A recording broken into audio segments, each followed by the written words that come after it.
Bismillahirrahmanirrahim. Assalamualaikum warahmatullahi wabarakatuh. Alhamdulillahi rabbil alamin. Allahumma fasalli wa sallim ala sayyidina wa nabiyyina wa maulana Muhammadin wa ala alihi wa ashabihi wa azwajihi wa dhurriyyatihi wa man tabi'ahum bi ihsanin ila yaumiddin, amma ba'du.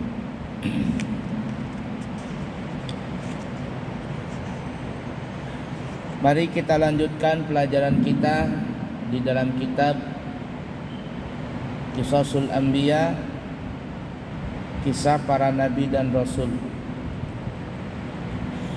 yang mana kita masih membahas di dalam kisah Nabi Allah Musa alaihi salatu wassalam. Kemudian kita lanjutkan, disebutkan di dalam Al-Quran surah Al-Isra ayat 101 sampai 102. Allah subhanahu wa ta'ala berfirman, A'udzu billahi minasyaitonir rajim. Wa laqad atayna Musa 9 ayatin bayyinatin fas'al bani Israila إذ جاءهم فقال له فرعون إني لأظنك يا موسى مسحورا قال لقد علمت ما أنزل هؤلاء إلا رب السماوات والأرض بصائر وإني لأظنك يا فرعون مثبورا. Dan sesungguhnya kami telah memberikan kepada Nabi Musa 9 buah mukjizat yang sangat nyata. Maka tanyakanlah kepada Bani Israel tatkala Musa datang kepada Fir'aun. Tak kala Nabi Musa datang kepada mereka, lalu Fir'aun berkata kepadanya, sesungguhnya aku berprasangka engkau wahai Musa adalah seorang yang kena sihir. Nabi Musa menjawab, sesungguhnya engkau telah mengetahui bahwa tiada yang menurunkan mukjizatmu, bahwa tidak ada yang menurunkan mukjizat itu kecuali Allah yang telah memelihara langit dan bumi sebagai bukti-bukti yang nyata. Dan sesungguhnya aku mengira engkau wahai Fir'aun seorang yang akan binasa. Jadi di ayat ini Allah memberikan 9 mukjizat. 2 di antaranya itu yang kita sudah sebutkan adalah tongkat Nabi Musa yang bisa merubah menjadi ular, dan juga tangan yang apabila dimasukkan ke lengan leher, ke kerah leher, maka akan mengeluarkan cahaya. Nanti ada lagi mukjizat Nabi Musa yang lain, membelah lautan, air jadi darah, ada kodok, ada belalang, dan lain sebagainya. Nanti insya Allah diterangkan semuanya itu.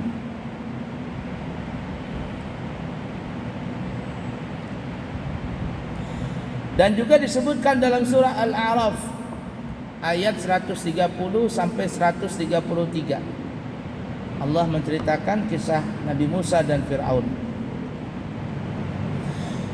وَلَقَدْ أَخَذْنَا آلَ فِرْعَوْنَ بِالسِّنِينَ وَنَقْصٍ مِنَ الثَّمَرَاتِ لَعَلَّهُمْ يَذَّكَّرُونَ فَإِذَا جَاءَتْهُمُ الحسنة قالوا لنا هذه وإن تصبهم سيئة يطيروا بموسى ومن معه ألا إنما طائرهم عند الله ولكن أكثرهم لا يعلمون وقالوا مهما تأتنا به من آية لتسحرنا بها فما نحن لك بمؤمنين فأرسلنا عليهم الطوفان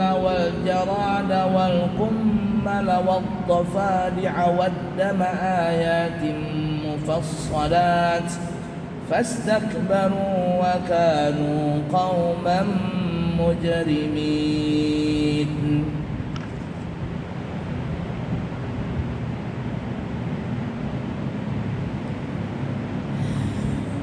Dan sesungguhnya kami telah menghukum Fir'aun dan kaumnya dengan mendatangkan musim kemarau yang panjang dan kekurangan buah-buahan supaya mereka mengambil pelajaran. Kemudian apabila datang kepada mereka kemakmuran, mereka berkata, ini adalah karena usaha kami. Dan jika mereka ditimpa kesusahan, mereka lemparkan sebat kesialan itu kepada Nabi Musa dan orang-orang yang besertanya. Ketahuilah, sesungguhnya kesialan mereka itu adalah ketetapan dari Allah. Akan tetapi kebanyakan mereka itu tidak mengetahui. Mereka berkata, bagaimanapun kamu mendatangkan keterangan kepada kami untuk menyihir kami dengan keterangan itu, maka kami sekali-kali tidak akan beriman kepadamu. Maka kami kirimkan kepada mereka taupan, belalang, kutu, katak dan darah sebagai bukti yang jelas. Tetapi mereka menyombongkan diri dan mereka adalah kaum yang berdosa.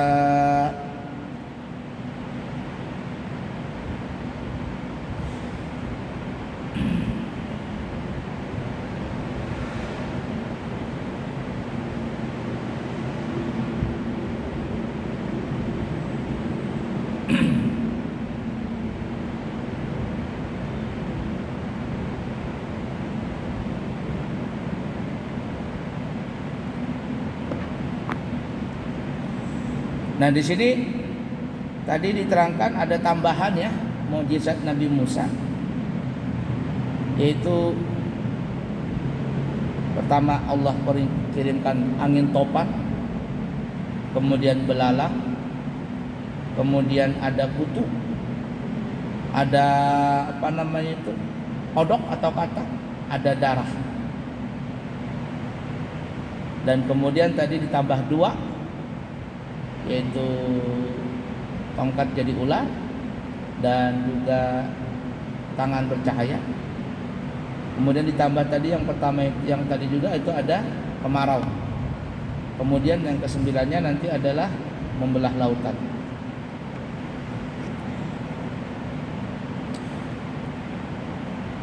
Kenapa ya Nabi Musa ini diberikan mukjizat? Itu banyak yang berkaitan dengan kekuatan. Yang kekuatan ini bisa jadi tidak bisa diterima dengan akal yang logika yang sehat. Artinya orang kebiasaan nggak mungkin seperti itu. Jawabannya adalah karena di zaman Nabi Musa ini itu yang paling terkenal perilakunya orang-orang di saat itu adalah tentang berkaitan dengan sihir. Makanya Allah Subhanahu wa taala memberikan mukjizat kepada Nabi Musa dengan kekuatan-kekuatan yang bisa melawan tukang-tukang sihir pada saat itu. Dan memang Allah Subhanahu wa taala memberikan mukjizat kepada para nabi dan rasul itu sesuai dengan apa yang terjadi di zaman itu. Di zaman Nabi Musa tentang kekuatan, maka Allah berikan kekuatan mukjizat di dalam bentuk-bentuk yang kita sebutkan tadi. Di zaman Nabi Sulaiman, di situ kekuatannya adalah, di situ banyak kerajaan-kerajaan berdiri. Kerajaan-kerajaan berdiri, maka Allah Subhanahu wa taala memberikan mukjizat kepada Nabi Sulaiman adalah dengan kerajaan yang mana biasanya kalau raja itu kan menguasai semuanya. Sehingga Nabi Sulaiman dikatakan orang yang paling menguasai dunia pada saat itu. Jangankan manusia, binatang baik daratan, lautan, udara dikuasai. Bahkan angin dan bangsa jin pun dikuasai oleh Nabi Sulaiman. Karena pada saat itu Nabi Sulaiman itu menaklukkan kerajaan-kerajaan di seluruh dunia, dari timur sampai ke barat. Termasuk Raja Balqis, Ratu Balqis yang nanti akhirnya menjadi istri beliau. Bahkan ada beberapa kerajaan-kerajaan di tempat lain.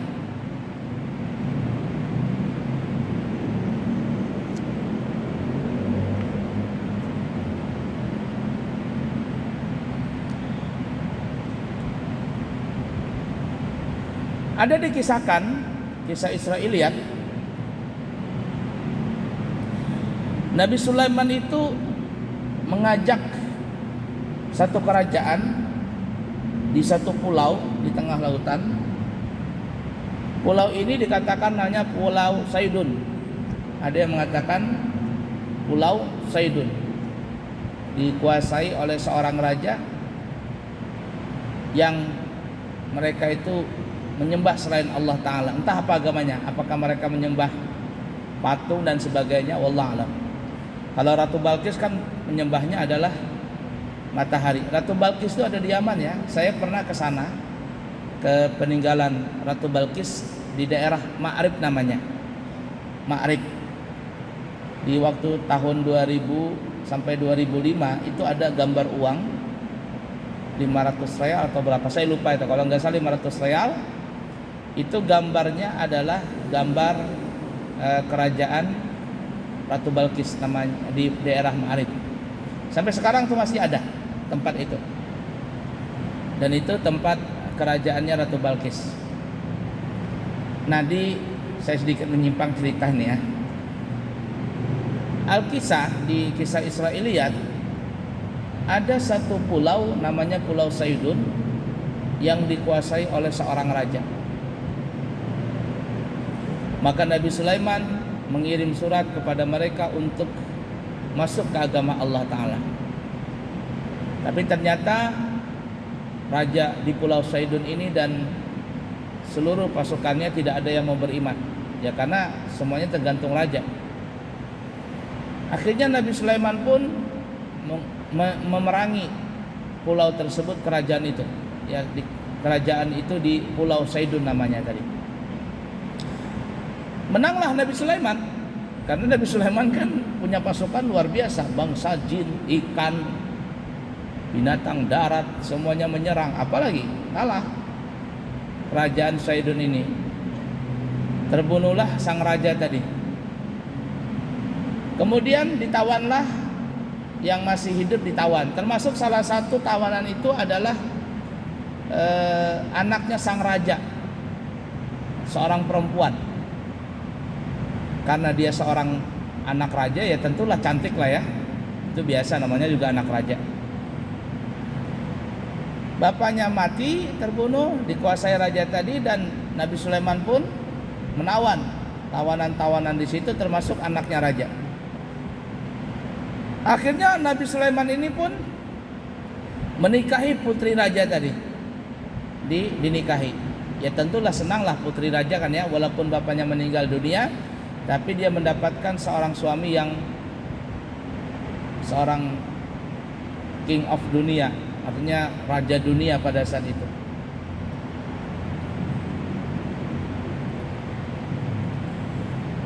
Nabi Sulaiman itu dikatakan punya istri sangatlah banyak. Nabi Sulaiman punya istri banyak. Bahkan dikatakan ada kisah Israiliyat, istrinya itu ada sampai 1000 orang. Istrinya 1000. Jadi 300 istri asli, 700 itu selir. Jadi kalau satu kelurahan itu ya istrinya Nabi Sulaiman semua, saking banyaknya. Nah kemudian istrinya ini, yakni putrinya Raja Saidun ini bilang kepada Nabi Musa, Nabi Sulaiman maksudnya, wahai Nabi Sulaiman, aku ini rindu dengan ayah, rindu dengan ayahku. Tolonglah aku dibuatkan patung yang berbentuk wajah ayahku. Jadi supaya aku bisa mengenang ayahku kalau aku merasa rindu. Karena Nabi Sulaiman kan tidak mesti di tempat putri raja itu, karena Nabi Sulaiman mengelilingi dunia. Nah waktu itu patung tidak dilarang patung waktu itu. Maka dibuatkanlah patung yang berbentuk bapak sang putri raja ini. Pertama baik saja, Nabi Sulaiman biarkan karena memang patung tidak dilarang pada saat itu.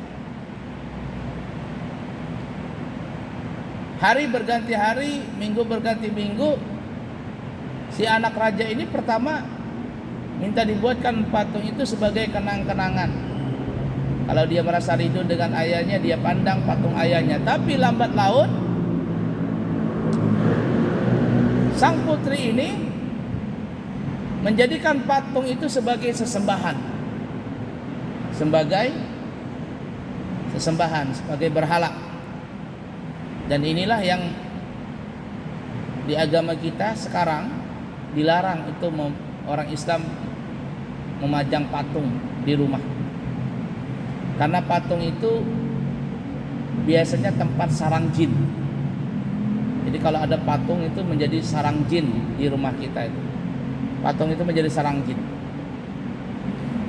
Termasuk juga boneka yang dipajang. Kita kalau kita punya anak, main boneka-bonekan boleh aja, tidak ada masalah. Tapi setelah main boneka itu jangan dipajang, ditaruh di tempat khusus di dalam peti begitu, supaya itu dianggap mainan bukan sebagai pajangan. Kalau dipakai pajangan nanti bentuknya jadi patung. Memang ada beberapa benda yang kita orang Islam dilarang untuk menyimpan di dalam rumah tadi, dalam rumah kita. Pertama patung, yang kedua anjing, ya. Kemudian apa lagi?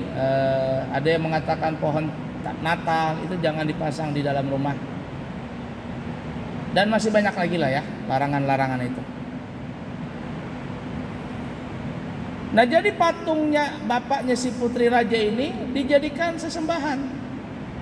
Akhirnya di tempat itu putri raja dan dayang-dayang dan juga pasukan yang lain menyembah patung tadi. Ketika Nabi Sulaiman mengontrol kerajaan di situ, ternyata Nabi Sulaiman telah mendapati istrinya ini dan kaumnya yang lain telah menyembah berhala patung yang bentuk Raja Saidun tadi. Dihancurkan patung tadi dan semuanya disuruh tobat. Kecolongan Nabi Sulaiman.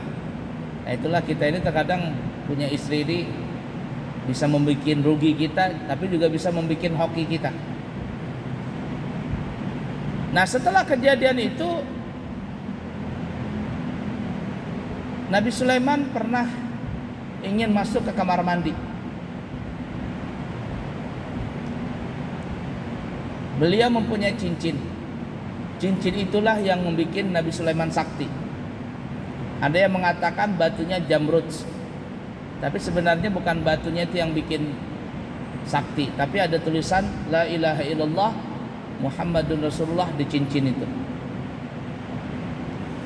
Ketika Nabi Sulaiman ingin masuk ke WC tadi, Nabi Sulaiman menitipkan cincin itu kepada istrinya. Ada yang mengatakan itu istrinya, Ada yang mengatakan itu adalah jariyahnya, budak perempuannya. Masuklah Nabi Sulaiman ke dalam WC karena tidak boleh membawa cincin yang ada tulisan La ilaha illallah Muhammad Rasulullah sallallahu alaihi wasallam. Ketika itu jin Ifrit lagi ngintip. Nabi Sulaiman masuk dalam WC. Maka jin Ifrit ini pun merubah wujudnya seperti Nabi Sulaiman KW. Dan jin Ifrit ini pun yang sudah berubah wujud menjadi Sulaiman KW tadi meminta cincin dari istrinya Nabi Sulaiman tadi. Istrinya Nabi Sulaiman tidak tahu bahwa itu adalah Sulaiman KW. Ya diserahkan. Lalu jin Ifrit itu memakai cincin tadi. Pakainya. Kemudian dia duduk di singgah sana kursi kerajaan Nabi Sulaiman. Orang yang hadir di kerajaan itu satu pun tidak ada yang tahu dan tidak ada yang menyangka bahwa ini Sulaiman KW. Mereka menyangka ini adalah Sulaiman yang asli. Nabi Sulaiman yang asli keluar dari WC dan menanyakan kepada istrinya, mana cincinku? Kata istri, bukankah engkau sudah mengambilnya? Kata Nabi Sulaiman, ini pasti ada yang sabotase nih. Dan akhirnya Nabi Sulaiman yang asli melihat dari dalam keluar ke dalam istana maksudnya, dan ternyata jin Ifrit sedang duduk di singgasananya yang wujudnya berubah Nabi Sulaiman sambil memakai cincin itu. Nabi Sulaiman tidak memakai cincin dan tidak mempunyai kekuatan waktu itu. Akhirnya Nabi Sulaiman pun keluar dari kerajaannya. Ini sebagai teguran ya tadi, karena di dalam kerajaan Nabi Sulaiman ada yang menyembah berhala tadi. Nabi Sulaiman keluar dari istana tersebut, luntang-lantung. Dan ketika beliau berjalan di masyarakat, satu orang pun tidak ada yang kenal bahwa itu Sulaiman yang asli. Bahkan dikatakan orang-orang itu gak ada yang mau ngasih makan kepada Nabi Sulaiman. Nabi Sulaiman minta makan gak dikasih. Yang biasa di kerajaan disediakan makanannya, sekarang menjadi rakyat jelata, gak ada yang tahu satupun itu Nabi Sulaiman asli. Padahal itu Nabi Sulaiman yang asli. Sampai akhirnya Nabi Sulaiman pergi ke pantai, melihat di pantai itu ada orang mencari ikan. Nabi Sulaiman menawarkan diri untuk bekerja dengan nelayan itu. Sebagai upah diberikan makanan. Maka akhirnya Nabi Sulaiman pun tinggal di tepi pantai tersebut, mencari ikan tiap hari, dapat makanan, dapat ikan dan seterusnya. Ya artinya bisalah hidup, mencari makan waktu itu. Dan itu kurang lebih 40 hari namanya. 40 hari lamanya kejadian itu. Di istana kerajaan Nabi Sulaiman itu ada murid Nabi Sulaiman yang setia, namanya Asif bin Barqiyah. Asif bin Barqiyah ini orang yang menghafal kitab Zabur. Kitab Zabur adalah kitab yang diturunkan kepada Nabi Daud, dan Nabi Daud itu adalah ayahnya Nabi Sulaiman. Asif bin Barqiyah ini curiga kepada Sulaiman yang di istana ini. Kata Asif, ini kayaknya bukan Sulaiman yang biasa ini. Kenapa? Karena tidak ada Nabi Sulaiman mengajarkan ilmu-ilmu sihir, ilmu-ilmu santet itu nggak pernah. Kalau Nabi Sulaiman yang asli itu mengajarkan tauhid kepada Allah Ta'ala. Dan di zaman Nabi Sulaiman itu, semua kitab-kitab ilmu sihir di seluruh dunia diambil oleh Nabi Sulaiman dan ditaruh di bawah bangku kerajaannya. Disitulah mungkin ada sedikit kecelahan. Nabi Sulaiman tidak sempat menghancurkan atau memusnahkan buku-buku sihir itu. Nah, diambillah sama jin Ifrit yang palsu ini, Sulaiman KW ini. Dibuka itu, diajarkanlah ilmu sihir itu kepada orang-orang yang ada di sana. Cuma 40 hari ilmu itu tersebar kemana-mana. Asif bin Barqiyah curiga, ini bukan Nabi Sulaiman asli. Maka Asif bin Barqiyah pun akhirnya membacakan kitab Zabur. Pada saat dibacakan kitab Zabur, jin ini pun kepanasan, panas. Lalu dia lari ke tengah laut. Lalu dia buang cincinnya ke tengah laut dan dimakan oleh seekor ikan. Suatu ketika Nabi Sulaiman tidur di bawah pohon. Dan pada saat beliau tidur dengan nyenyaknya, di bawah pohon itu ada lubang ular. Lalu keluarlah seekor ular. Lalu ular ini berdiri menaungi Nabi Sulaiman, karena matahari itu menyinar langsung ke wajah Nabi Sulaiman. Ular ini berdiri seakan-akan memayungi Nabi Sulaiman dari sinar terik matahari itu. Majikannya, nelayan itu lewat, ngelihat ular tadi yang sedang menutupi, memayungi wajah Nabi Sulaiman. Kata si nelayan ini pasti bukan orang biasa ini. Ular sampai tunduk seperti itu. Nah, ketika kedatangan sang nelayan tadi, ular ini pun masuk ke dalam sarangnya dan Nabi Sulaiman pun terbangun.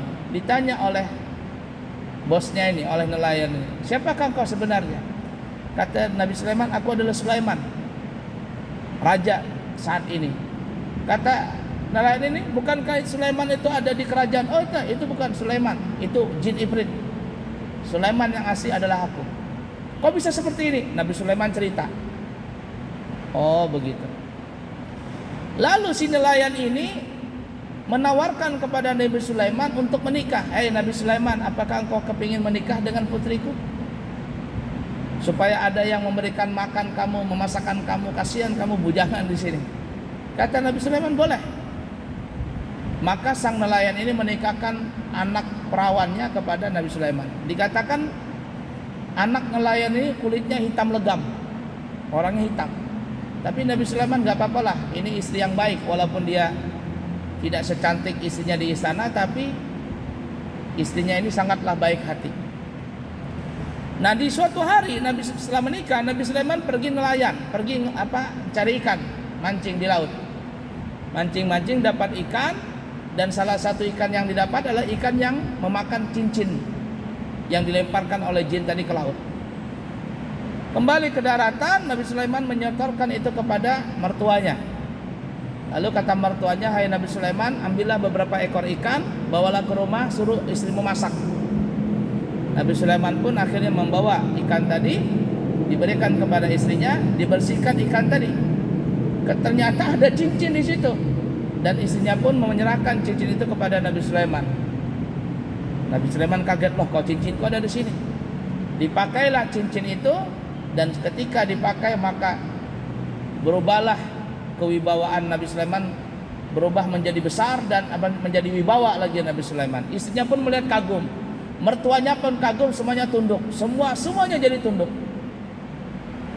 Sulaiman pun berterima kasih kepada istrinya dan kepada mertuanya. Lalu Nabi Sulaiman mengatakan, "Bagaimana kalau kita pergi ke kerajaan?" Kata istrinya, "Aku malu. Istrimu cantik-cantik di kerajaan sana, biarlah aku di sini," katanya. Kata Nabi Sulaiman, "Gampang, masalah kalau kamu gak cantik, gak putih, gampang."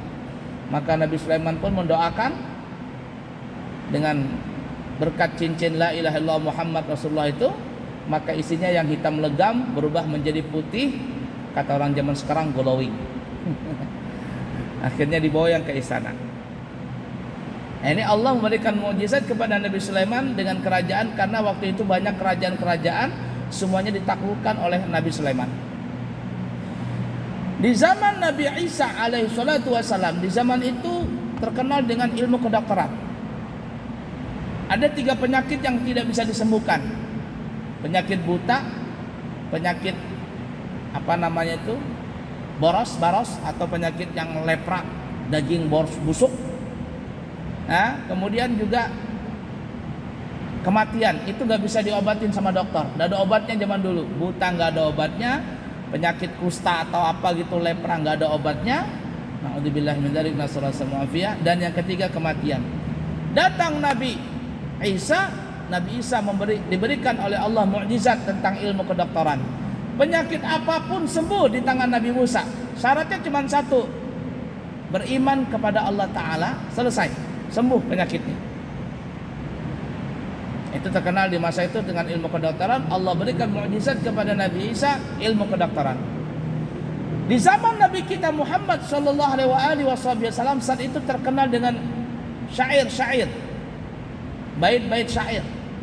Dan bait syair ini kalau dibikin, kemudian terkenal bait syairnya, ini akan dipajang bait syair itu di dinding Ka'bah.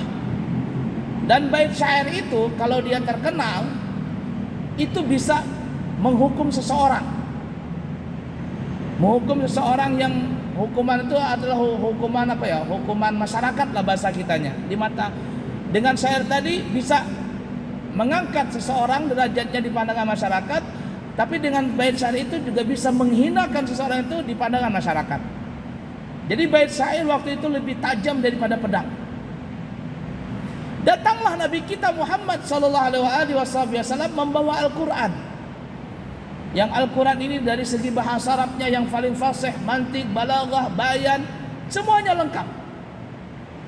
Dan orang-orang Quraisy pada saat itu mengatakan ini Quran bukan syair, ini Quran bukan buatan Nabi Muhammad, tapi ini Quran adalah memang dari Allah Ta'ala. Sehingga ketika orang-orang membaca Al-Quran, mereka banyak sekali masuk ke dalam agama Islam. Salah satunya adalah orang yang masuk Islam gara-gara mendengar bacaan Al-Quran atau membacanya langsung adalah Sayyidina Umar ibn Khattab radhiyallahu ta'ala anhu. Nah, itulah sekelumit tentang mukjizat-mukjizat yang Allah berikan kepada para nabi. Sedangkan Nabi Musa yang kita tadi katakan ada 9 mukjizat, Allah berikan mukjizat seperti itu. Kenapa? Karena di zaman Nabi Musa itu terkenal dengan ilmu sihir. Maka Allah memberikan mukjizat kepada Nabi Musa dengan kekuatan-kekuatan yang bisa mengalahkan ahli-ahli sihir pada zaman itu. Bagaimana selanjutnya? Insya Allah nanti kita akan sambung di kesempatan yang akan datang. Insya Allah. Pesantren kami menerima santri baru tingkat SD, SMP, dan SMA, dan kami terima dari umur 7 tahun. Bagi para jamaah yang ingin berumrah kepada kami 9 hari dengan harga 29 juta dari Balikpapan sudah include semuanya. 12 hari 32 juta juga include dari keberangkatan Balikpapan. Insya Allah kami mulai keberangkatan umrah nanti di bulan Agustus dan seterusnya. Terima kasih. Subhanakallahumma wa bihamdika asyhadu an la ilaha illa anta astaghfiruka wa atubu ilaihi wa akhirul kalam. Wassalamualaikum warahmatullahi wabarakatuh. Allahumma inna nastaudiuka hadhil ma'lumat ma ta'allamna min ulumiddin farji'ha kullama nahtad ilaiha waj'alna minal 'amilin bima 'allamtana. Sallallahu ala sayyidina wa maulana Muhammadin wa ala alihi washabbihi wasallam walhamdulillahi rabbil alamin. Taqabbalallahu minkum.